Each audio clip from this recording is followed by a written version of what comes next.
ரிப்பான் நைட்டிஸில் இன்றைக்கி நம்ம பார்க்க போகிற கலெக்ஷன் என்னென்னாக்கி எம்ப்ராய்டரி நைட்டிஸ் ஆங்கர் டைப்பில் எம்ப்ராய்டரி கொடுத்துருப்பாங்க.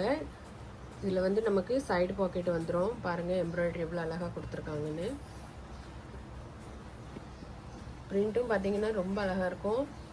இதனோட ப்ரைஸ் வந்து 295 தான். மார்க்கெட்டில் நிறைய ப்ரைஸ் வச்சு கொடுக்குறாங்க. ஆனால் நான் வெறும் 295 தான் கொடுக்குறோம். யாருக்கு வேணுமோ ஸ்க்ரீனில் கொடுத்துருக்க நம்பருக்கு ஸ்க்ரீன்ஷாட் எடுத்து வாட்ஸ்அப் பண்ணிடுங்க. தீபாவளிக்கு போடணும்னு நினைக்கிறவங்க இப்போவுமே நீங்கள் வாங்கி வச்சுக்கிடுங்க. ஏன்னா நம்மகிட்ட நிறைய கலெக்ஷன் வந்திருக்கு, தீபாவளி கலெக்ஷன்.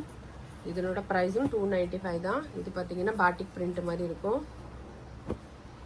மெட்டீரியலும் ரொம்ப குவாலிட்டியாக இருக்கும். இந்த நைட்டி பிடிச்சிருச்சுன்னா ஒரு லைக் போட்டுருங்க. மறக்காமல் யூடியூப் சேனலில் சப்ஸ்கிரைப் பண்ணிவிட்டு பக்கத்தில் ஆளுங்கிற பட்டன் இருக்கும். இன்ஸ்டாகிராமில் நீங்கள் ஃபாலோ பண்ணுறவங்களா இருந்தீங்கன்னா ஃபாலோ பண்ணிடுங்க. அப்புறம் இன்ஸ்டாகிராமில் வந்து நான் குரூப்புக்கு லிங்க் கொடுத்துருக்கேன். அதில் ஜாயின் பண்ணிங்கன்னா அதில் நிறைய நைட்டிஸ் வந்து குரூப்பில் நாங்கள் டெய்லி அப்டேட் பண்ணிகிட்டே இருக்கோம். அந்த நைட்டிலாம் பிடிச்சிருச்சுன்னா ஒரு லைக் போட்டுருங்க. மறக்காமல் சப்ஸ்கிரைப் பண்ணிவிட்டு ஆளுங்கிற பட்டனையும் கிளிக் பண்ணிடுங்க. தேங்க்யூ.